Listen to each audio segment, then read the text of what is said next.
రాష్ట్రంలో శాంతి భద్రతల పరిరక్షణలో కాంగ్రెస్ ప్రభుత్వం పూర్తిగా విఫలమైందని తీవ్రస్థాయిలో విరుచుకుపడ్డారు మాజీ మంత్రి హరీష్ రావు. హోంశాఖను తన గుప్పిట్లోనే పెట్టుకున్న రేవంత్ రెడ్డి పాలనలో శాంతి భద్రతలు పూర్తిగా దిగజారిపోయాయని మండిపడ్డారు. ఇక ఇదే అంశంపై పూర్తి అప్డేట్ మా ప్రతినిధి లివిల్ అందిస్తారు. లివిల్ చెప్పండి, ఏదైతే ఈరోజు హైదరాబాద్లో కూడా ఒక మహిళని గొంతుకొచ్చి చంపడము, ఇలాగా శాంతి భద్రతల పరిరక్షణలో ప్రభుత్వం పూర్తిగా విఫలమైనట్టు తెలుస్తుంది. దీని మీద హరీష్ రావు ఏమన్నారు, పూర్తి అప్డేట్ చెప్పండి.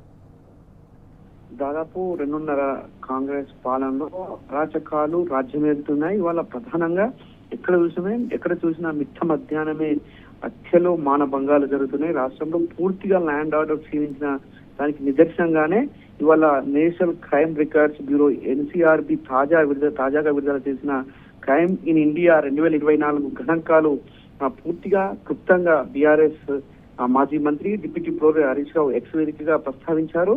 ఇందులో ప్రధానంగా సైబర్ నేరాలకు సంబంధించి ఆందోళనకర స్థాయిగా పెరిగాయంటూ కూడా ఎక్స్ వేదికగా స్పందిస్తూ 2024లో 27,230 సైబర్ కేసులు నమోదు కాగా ఇది 2023తో పోలిస్తే దాదాపు 42% పెరిగినట్లు కూడా ఆ నివేదికలో పొందుపరిచారు. దేశవ్యాప్తంగా నమోదైన మొత్తం సైబర్ కేసుల్లో 4వ వంతు అంటే ఎక్కువ వాటా తెలంగాణనే కావడం కూడా ఆందోళనకరంగా కలిగించే విధంగా ఉన్నట్టు కూడా హరీష్ రావు ఎక్స్ వేదికగా ఆ ప్రభుత్వాన్ని నిలదీశారు. హైదరాబాద్ మెట్రో నగరాల్లో అగ్రస్థానంలో కొనసాగుతుంది. అయితే 2023తో పోలిస్తే నగర బదిలో కేసుల సంఖ్య 17 తగ్గినట్లు, అంటే పూర్తిగా మరింత పెరిగినట్లు కూడా తెలిసిపోతుంది. అంతేకాకుండా మిస్సింగ్ కేసుల విషయంలో కూడా తెలంగాణ టాప్ లో ఉంది. ఇది దాదాపు 25,500 మిస్సింగ్ కేసులు నమోదయ్యాయి. మానవ అక్రమ రవాణాలో కూడా తెలంగాణ టాప్ గా ఉండడం మరింత ఆందోళన కలిగించే విషయంగా చెప్పుకోవచ్చు. అత్యధికంగా 423 మానవ అక్రమ రవాణా కేసులు తెలంగాణలో నమోదైన. ఇందులో బాధితులు ఎక్కువ మంది మహిళలు, చిన్నారులే కావడం మరింత ఆందోళన కలిగించే విషయం అంటూ కూడా హరీష్ రావు ప్రభుత్వాన్ని తీవ్రంగా మండిపడ్డారు. మహిళలు, చిన్న పిల్లల భర్తలకు సంబంధించి మహిళల నేరాలు 2022లో 22,066గా ఉంటే కేసులు ఇది దాదాపు 2024 వచ్చేసరికి 24,595కు పెరిగాయి. అంటే దాదాపు 10,000 వరకు కూడా మరింత పెరుగుదల కనిపిస్తుంది. కిడ్నాపుల్లో రాష్ట్రం అపహరణ కేసుల్లో 2024లో దాదాపు 3,372కు చేరుకున్నట్లు కూడా ఈ తాజా గణాంకాలు చెప్తున్నాయి. తెలంగాణలో క్రైమ్ రేట్ ప్రతి 1,00,000 జనాభాకి 548.9గా ఉంది. ఇది జాతీయ సగటుకు 418.9, అంటే చాలా ఎక్కువగా కనిపిస్తుంది. రాష్ట్రంలో మొత్తం నేరాల 2023లో 1,83,644 ఉండగా 2024 వచ్చేసరికి 2,17,996 పెరిగాయి.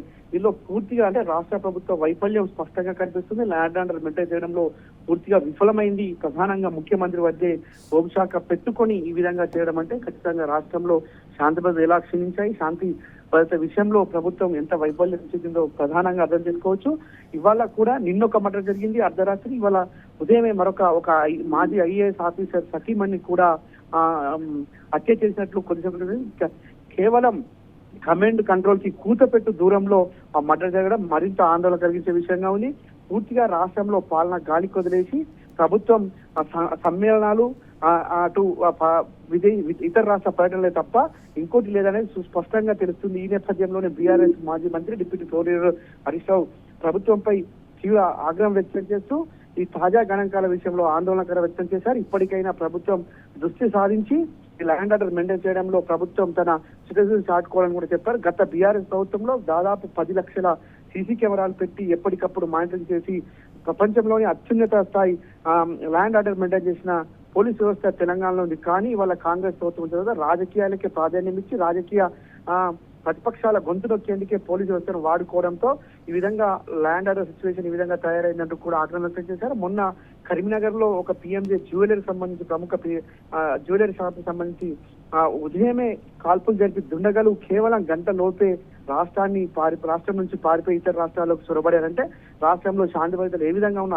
అర్థం పడుతుందని కూడా మాజీ మంత్రి డిప్యూటీ ప్రొఫెసర్ హరీష్ రావు ఆగ్రహం వ్యక్తం చేశారు. ఇప్పటికైనా శాంతి భద్రత విషయంలో పోలీస్ శాఖ కీలకంగా వ్యవహరించాలి. ప్రభుత్వానికి రాజకీయ నాయకులుగా వ్యవహరించడం కంటే ప్రభుత్వం యొక్క పాలనా పరమైన అంశాల్లో దృష్టి అవసరం పోలీసు వ్యవస్థ పైన ఉంది, అటు ప్రభుత్వం పైన ఉన్నట్టు కూడా ఆగ్రహం వ్యక్తం చేశారు. ఇప్పటికైనా పోలీసులు కాంగ్రెస్ కండువా కప్పుకొని కార్యకర్తలా ప్రవర్తించకుండా కేవలం కాచీలుగా ప్రవర్తిస్తే మంచిగుంటుందంటూ కూడా సందర్భంగా హరీష్ రావు ఎద్దేవా చేశారు.